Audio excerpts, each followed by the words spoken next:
اللہ یہ میرے ساتھ کیوں ہو رہا ہے؟ اس دنیا میں سب سے بہترین شخص وہی ہے جس کو اس بات کی سمجھ آ جائے کہ میرا اللہ اس کائنات کی ہر چیز پر قادر ہے، میرا اللہ غفور الرحیم ہے۔ جس انسان کو یہ سمجھ آ گئی وہ انسان اس دنیا اور آخرت میں کامیاب ہے۔ ایک دفعہ آپ صلی اللہ علیہ وسلم کی محفل میں ایک بدو آ گیا۔ اس زمانے میں بدو ان لوگوں کو کہا جاتا تھا جو جاہل تھے۔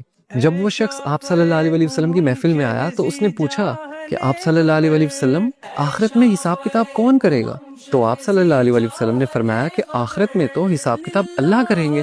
تو اس بدو نے دوبارہ پوچھا کہ اللہ کریں گے حساب کتاب؟ آپ صلی اللہ علیہ وسلم نے فرمایا ہاں اللہ کریں گے۔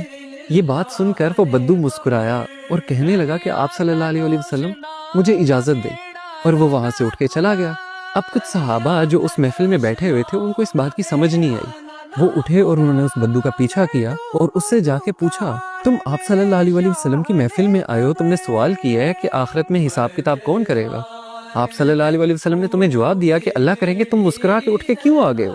تو اس بدو نے مسکراہٹ سے کہا کہ اگر اللہ تعالیٰ نے آخرت میں حساب کتاب کرنا ہے تو اللہ تعالیٰ تو بڑا غفور الرحیم ہے، وہ تو مجھ سے میری ماں سے زیادہ پیار کرتا ہے۔ کیا اب میری ماں مجھے جہنم کی آگ میں جلا سکتی ہے؟ جب میری ماں نہیں جلا سکتی تو وہ رحیم و کریم میرا مالک میرا اللہ مجھے کیسے جہنم کی آگ میں پھینک سکتا ہے؟ تو وہ صحابہ آئے آپ صلی اللہ علیہ وسلم کے پاس اور بولا کہ آپ صلی اللہ علیہ وسلم اس طرح ہم اس بدو کے پیچھے گئے تھے، اس نے یہ بات کی ہے کہ اللہ تو بڑا رحیم ہے۔ تو آپ صلی اللہ علیہ وسلم نے فرمایا کہ اگر اسے اللہ کی رحیمی پہ اتنا یقین ہے نا تو اللہ کبھی اس کو اپنی رحیمی سے مایوس کر نہیں سکتا، کیونکہ اللہ اپنے بندوں کے لیے بالکل ویسا ہے جیسا اس کا بندہ اس کے لیے گمان کرتا ہے۔ اگر اس کے بندے کو یہ یقین ہے کہ وہ بڑا رحیم ہے تو اللہ تعالیٰ اس کے لیے رحیم ہی ہے، اللہ تعالیٰ اس کو معاف ہی کرے گا۔